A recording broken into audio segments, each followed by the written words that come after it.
उद्या कालभैरव जयंती आहे। मी काल परवाच तुमच्यासोबत व्हिडिओ शेअर केलेला आहे की संपूर्ण कालभैरव जयंतीचा दिवस आपल्याला कसा साजरी करायचा आहे। कालभैरव देवता हे भगवान महादेव शिवांचंच एक रूप मानलं जातं आणि ते अतिशय कठोर देवता आहे।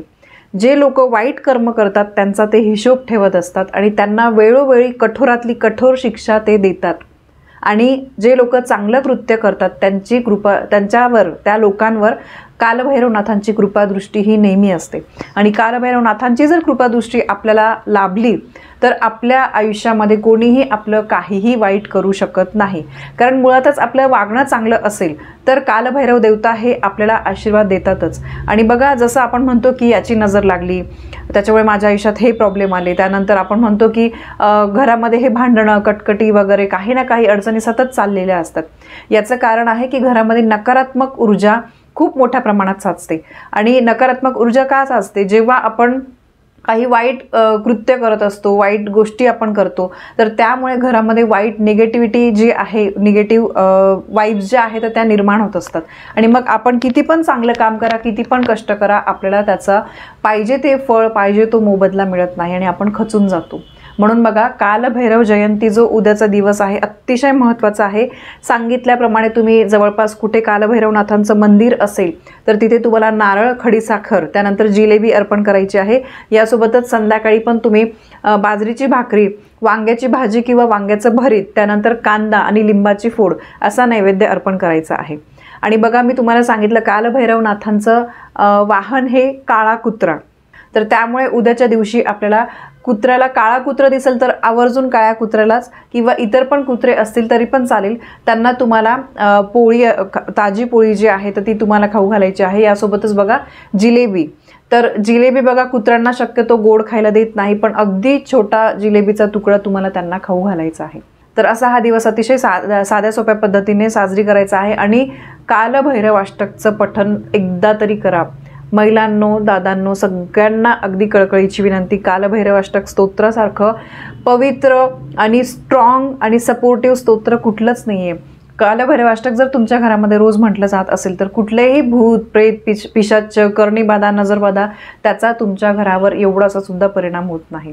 तर म्हणून त्याचं पठण तुम्ही रोज नाही करत आहे तर कमीत कमी उद्याच्या दिवशी 11 वेळेस यूट्यूबला लावा, नित्यसेवेच्या पुस्तकामध्ये आहे, गुगलला फक्त टाका कालभैरवाष्टक स्तोत्र, लगेच तुम्हाला मिळेल। आपल्या कालच्या व्हिडिओच्या डिस्क्रिप्शन बॉक्समध्ये सुद्धा मी तुम्हाला दिलेलं आहे। तर उद्याच्या दिवशी तुमच्या इथे जवळपास कालभैरवनाथांचं मंदिर नसेल तर तुम्ही जवळपास कुठे महादेवांचं मंदिर आहे तिथे जा दर्शनाला, तिथे सांगितलेले उपाय, सांगितलेले नैवेद्य तुम्ही अर्पण केला तरी सुद्धा चालेल। आता हे झालं की आपण काय करायचं आहे उद्याच्या दिवशी, पण बऱ्याचशा स्त्रिया किंवा पुरुषांना समजा जमत नाही आहे, महिलांचं समजा त्यांना लहान बाळ आहे किंवा अजून काही बरेचसे प्रॉब्लेम असतात, तर मग आपण जर काही करू शकत नाही तर त्यावेळेस आपल्याला अशा शुभ दिवशी काही नियमांचं पालन करायचं आहे। काही चुका आपल्याकडून होणार नाही त्याची आपल्याला काळजी घ्यायची आहे। तर बघा नियम म्हणजे कुठल्या गोष्टी आपल्या हातून झाल्या पाहिजे, सोप्या सोप्या गोष्टी ते मी तुम्हाला सांगते। भगवान महादेवांच्या मंदिरामध्ये तुम्हाला तेलाचा दिवा लावायचा आहे। कालभैरवनाथांचं मंदिर असेल तर तिथे, नाही तर महादेवांचं, ठीक आहे। मी जे सांगते ते एक तर महादेवांच्या मंदिरात किंवा कालभैरवनाथांच्या मंदिरामध्ये तुम्ही करू शकतात किंवा नाही तर आपल्या देवघरामध्ये महादेवांची पिंड असते तिथे केलं तरी पण चालेल। त्यानंतर तुम्हाला बेलपान अर्पण करायचं आहे, घरी अर्पण करा, मंदिरात अर्पण करा, चालेल। यानंतर कालभैरवनाथांचं जे वाहन कुत्र आहे त्याला तुम्ही काहीतरी गोड भाकरी, गुळाची खीर किंवा जिलेबी जी आहे ती तुम्हाला अर्पण करायची आहे। अगदी गोड पदार्थ देणार असेल अगदी थोडासा द्या आणि त्यानंतर तुम्ही पोळी जी आहे ताजी पोळी तुम्हाला खाऊ घालायची आहे। यानंतर सगळ्यात महत्त्वाचं म्हणजे कुठल्या चुका टाळा, कुठल्या गोष्टींची काळजी घ्यायची।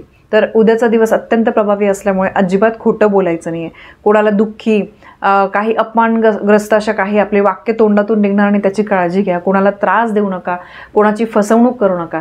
हे नियम तर आपल्याला नेहमी पाळलेच गेले पाहिजे, कारण कुठे ना कुठे कधी ना कधी याच जन्मामध्ये आपल्याला त्या चुकांचं प्रायश्चित्त करावं लागतं, त्याच्या शिक्षा जी आहे ती आपल्याला मिळत असते।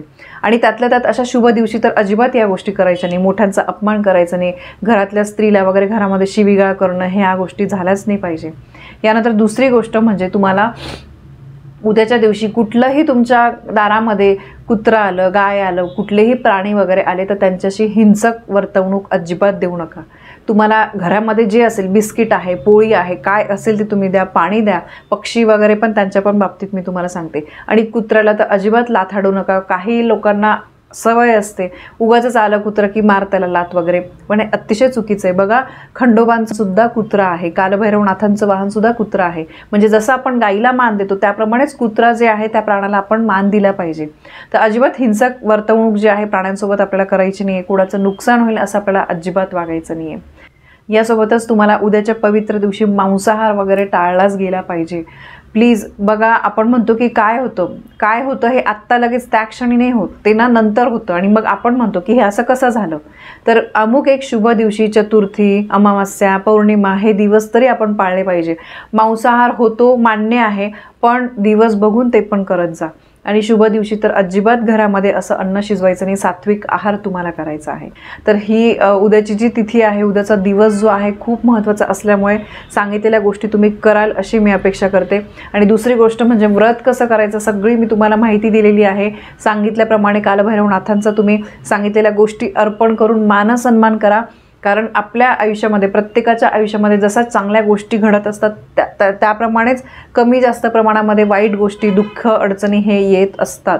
तर त्यामुळे या वाईट गोष्टी, दुःख, अडचणी आपल्या आयुष्यामध्ये येऊ नये यासाठी आपण धडपड करत असतो. त्यातलाच एक उपाय म्हणून उद्याच्या दिवशी सांगितलेल्या सेवा करा. सांगितल्याप्रमाणे कालभैरवनाथांचा, महादेवांचा तुम्ही मानसन्मान करा. आणि ज्या सांगितलेल्या चुका आहेत तर त्या अजिबात होऊ नका देऊ, त्याची तुम्ही काळजी घ्या. तर ही अत्यंत महत्त्वाची माहिती मला तुमच्यापर्यंत पोहोचवायची होती. माहिती आवडली असेल तर व्हिडिओला लाईक करा, शेअर करा.